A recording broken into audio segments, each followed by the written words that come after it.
On est le 1er décembre et qui dit 1er décembre dit première case du calendrier de l'Avent à ouvrir. Chaque année, j'adore participer au calendrier de l'Avent spécial drama organisé par mon amie Lucienne du blog Lumière. C'est elle qui organise ce calendrier de l'Avent chaque année depuis pas mal de temps maintenant. Avant, j'y participais avec mon blog à l'époque où mon blog était encore actif. Là, il n'est plus actif depuis un certain temps, maintenant que je suis sur YouTube. Et l'année dernière, d'ailleurs, j'avais participé pour la première fois en format vidéo sur YouTube. Du coup, ça me changeait un petit peu de format et d'organisation parce que forcément, je ne mets pas le même temps pour tourner une vidéo, monter, faire le montage, tout ça, insérer les plans et tout, que juste écrire un article et mettre les illustrations de chaque drama dont je parle et de chaque livre dont je parle. C'est un petit peu différent en termes d'organisation. D'ailleurs, je précise que j'avais prévu à l'origine de vous filmer un bilan du Pumpkin Autumn Challenge. Et en fait, j'ai recommencé à plusieurs reprises cette vidéo que vous voyez actuellement, sauf que je n'étais jamais satisfaite de la transition entre le bilan du Pumpkin et surprise, on passe à la première case du calendrier de l'Avent avec la première question large à répondre. Ça ne me satisfaisait pas et du coup, à force de recommencer un certain nombre de fois, j'ai commencé à en avoir marre et du coup, je me suis dit pourquoi m'embêter à faire un bilan du Pumpkin, sachant que tous les livres que j'ai lus pour le Pumpkin qui se résument à 5 livres, 6 livres, ça fait pas beaucoup, j'en parle de toute manière dans mon calendrier de l'Avent et que ça allait être un petit peu répétitif du coup de revoir à chaque fois à quelques jours d'écart les mêmes livres dont je parle dans le bilan. Donc du coup je me suis dit que je n'allais pas faire de bilan Pumpkin et que vous allez voir du coup petit à petit ces livres-ci dans le calendrier de l'Avent. Et donc on commence en ce 1er décembre avec la question: quelle affiche / couverture pour les livres m'ont marqué? Et j'ai pas beaucoup d'affiches côté drama, j'en ai 2 que j'aime énormément, que je vous mets juste ici et juste ici. Il s'agit des affiches de Ukno. J'adore la luminosité de l'affiche avec au centre les 2 personnages. Vraiment, j'aime énormément et elle contraste tout à fait avec le côté très sombre et très dramatique du drama en question.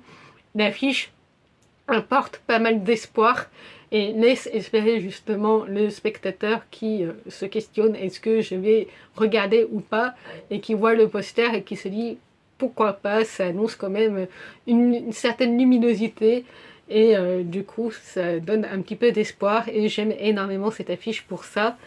Et ensuite, alors ce drama-ci, j'ai un petit peu hésité à le mettre parce que je l'ai mis en pause, je crois que j'ai dû voir 1 ou 2 épisodes, mais je me suis dit, bon, j'ai vu 1 ou 2 épisodes, je peux peut-être caser cette suggestion d'affiche que j'aime énormément.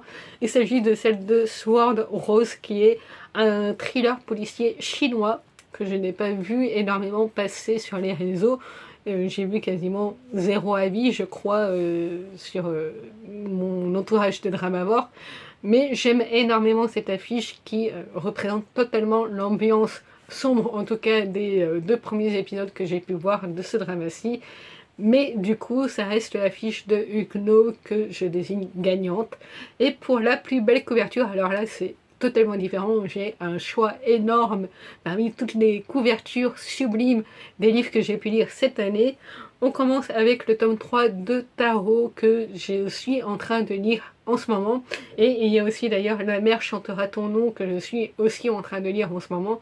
Les 2 sont des univers très différents, donc c'est pour ça que contrairement aux séries où je peux démarrer 10 séries en même temps, ça me dérange absolument pas. Par contre pour les livres c'est un petit peu plus dérangeant pour moi, et du coup là comme on est sur 2 univers totalement différents, ça me dérange absolument pas de les lire en même temps, même si ce sont des lectures toujours en cours. Du coup je voulais quand même les mettre pour leur sublime couverture, c'était pas possible de ne pas les citer pour cette question-ci. Pareil pour Plein Ciel, j'ai peine commencé ma lecture de Place Ciel, j'ai lu une dizaine de pages, mais il fallait absolument que je vous montre la sublime couverture de cet objet livre absolument magnifique que je possède personnellement en édition reliée. C'est vraiment un livre que je trouve de toute beauté.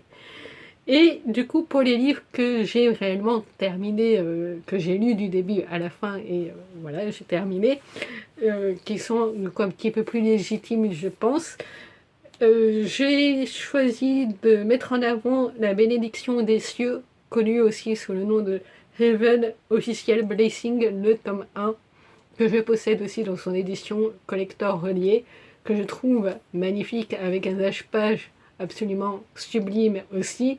J'avais une collègue d'ailleurs, je venais de m'acheter le tome 2, je crois, ouais. Je venais de m'acheter le tome 2, que j'aurais pu mettre aussi dans cette question-là, dans les nommés de cette question-là, mais bon, je me suis dit, je prends le tome 1, comme ça au moins si je mets plusieurs tomes d'une même série, je vais pas m'en sortir. Et elle m'avait dit, waouh, elle est magnifique cette couverture, l'objet livre était canon, c'est aux éditions Bookmark, et quand les éditions Bookmark font des éditions reliées, des éditions collector avec leur relié, c'est vrai que c'est souvent magnifique. Et ensuite, il y a une couverture que je trouve absolument magnifique, et je pense que c'est elle que je vais désigner gagnante, mais qui est vraiment sur un tout autre charme. C'est vraiment une toute autre ambiance. Il s'agit de la couverture des Archives des collines chantantes. Et j'ai oublié juste Nos destins sombres aussi, qui est une sublime couverture que je vous mets aussi là ou là. Mais vraiment, ma couverture coup de cœur de cette année, malgré toutes les sublimes couvertures que vous pouvez voir en ce moment à l'écran, c'est vraiment celle des Archives des collines chantantes. Alors, il y a 4 tomes, je sais pas les départager, franchement j'adore les couvertures des 4 tomes, et vraiment on entre tout de suite dans l'ambiance avec ces 4 tomes, ces 4 couvertures-ci, et c'est juste une saga, une quadrilogie que je vous encourage de lire. Je ne compte pas vous en parler plus dans cette vidéo-ci, parce que la saga va revenir à plusieurs reprises dans le calendrier de l'Avent. Donc voilà pour la couverture qui m'a le plus plu cette année. Et vous, quelle est l'affiche qui vous a le plus marqué, ou la couverture qui vous a le plus marqué? Dites-moi tout ça en commentaire, et moi je vous retrouve demain pour une nouvelle question.